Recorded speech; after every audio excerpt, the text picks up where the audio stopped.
Hello दोस्तों, मैं हूं आपका दोस्त विवेक और आज हम सुनेंगे एक सांप और मेंढक की कहानी। कहानी को ध्यान से सुनिएगा क्योंकि कहानी के अंत में आपसे एक छोटा सा प्रश्न किया जाएगा जिसका उत्तर आपको कमेंट बॉक्स में देना है और इस कहानी का सही उत्तर आपको अगले वीडियो में बताया जाएगा। तो चलिए कहानी को शुरू करते हैं। सालों पहले वरुण पर्वत के पास एक राज्य बसा हुआ था। उस राज्य में एक बड़ा सा सांप मंदविश भी रहता था। बूढ़ा होने की वजह से वह आसानी से अपना शिकार ढूंढ नहीं पाता था। एक दिन उसने तरकीब सोची। वो तुरंत मेंढकों से भरे हुए एक तालाब के पास पहुंच गया।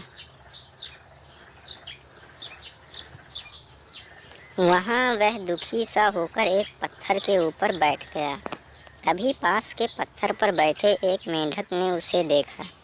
उस मेंढक ने थोड़ी देर बाद सांप से पूछा, चाचा क्या बात है, आज आप खाने की तलाश नहीं कर रहे हैं?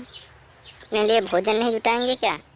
इतना सुनते ही सांप ने रोनी सी सूरत बनाकर मेंढक को कहानी सुनाई। सांप ने कहा, मैं आज भोजन की तलाश में किसी मेंढक के पीछे पीछे जा रहा था। अचानक से मेंढक ब्राह्मणों के झुंड में जाकर छुप गया। मेंढक को भोजन बनाने के चक्कर में मैंने गलती से एक ब्राह्मण की बेटी को काट लिया, जिससे उसकी मौत हो गई। इससे नाराज होकर ब्राह्मण ने मुझे श्राप दे दिया। उन्होंने मुझे श्राप देते हुए कहा कि तुझे अपना पेट भरने के लिए मेंढकों की सवारी बनाना पड़ेगा। इसी वजह से मैं इस तालाब के पास आया हूँ। यह बात सुनते ही वह मेंढक तुरंत तालाब के अंदर गया और अपने राजा को सारी बातें बताई। राजा कहानी सुनकर हैरान हुआ। पहले तो उसे बिल्कुल भी यकीन नहीं हुआ, लेकिन कुछ देर सोच विचार करने के बाद मेंढकों का राजा जलपाक तालाब से बाहर निकलकर एकदम कूदते हुए सांप के फन पर जाकर बैठ गया। राजा को ऐसा करते हुए देखकर अन्य मेंढकों ने भी ऐसा ही किया। सांप समझ गया था कि मेंढक अभी मेरी परीक्षा ले रहे हैं। सांप भी बिना विचलित हुए आराम से मेंढकों को अपनी सवारी बना रहा था और मेंढक फन पर कूद रहे थे। इसके बाद मेंढकों के राजा ने कहा, जितना मज़ा मुझे सांप की सवारी करके आया, उतना मुझे आज तक किसी की सवारी करने में नहीं आया।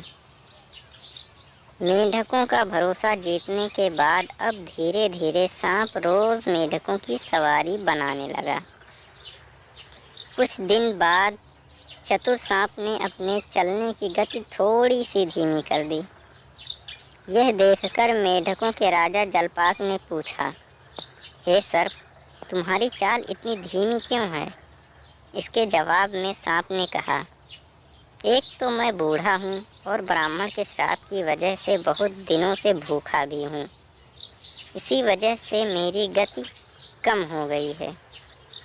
इतना सुनते ही राजा ने कहा, तुम छोटे मेंढक को खा लो। यह सुनकर मन ही मन सांप बहुत प्रसन्न हुआ। उसने कहा, राजन, मुझे ब्राह्मण का श्राप है, मैं मेंढक खा नहीं सकता हूँ, लेकिन अगर आप कहते हैं तो मैं खा लेता हूँ। ऐसा करने से वह रोज़ छोटे छोटे मेंढक खाने लगा और वह तंदुरुस्त हो गया। अब सांप को रोज़ बिना किसी मेहनत के खाना मिल रहा था। सांप काफ़ी प्रसन्न था। मेंढक सांप की चाल अब तक समझ नहीं पाए थे। मेंढक के राजा को भी सांप की इस साजिश की भनक नहीं लगी। होते होते एक दिन सांप ने मेंढक के राजा जलपाक को भी खा लिया और तालाब में रहने वाले सारे मेंढकों के वंश का नाश कर दिया। दोस्तों, कहानी अगर पसंद आई हो तो कहानी को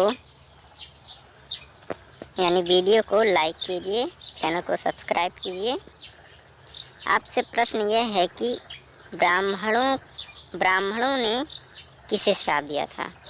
आप इसका उत्तर कमेंट बॉक्स में ज़रूर दीजिएगा। सही उत्तर आपको नेक्स्ट वीडियो में बताया जाएगा। और कहानी सुनने के लिए कमेंट बॉक्स में कमेंट कीजिए।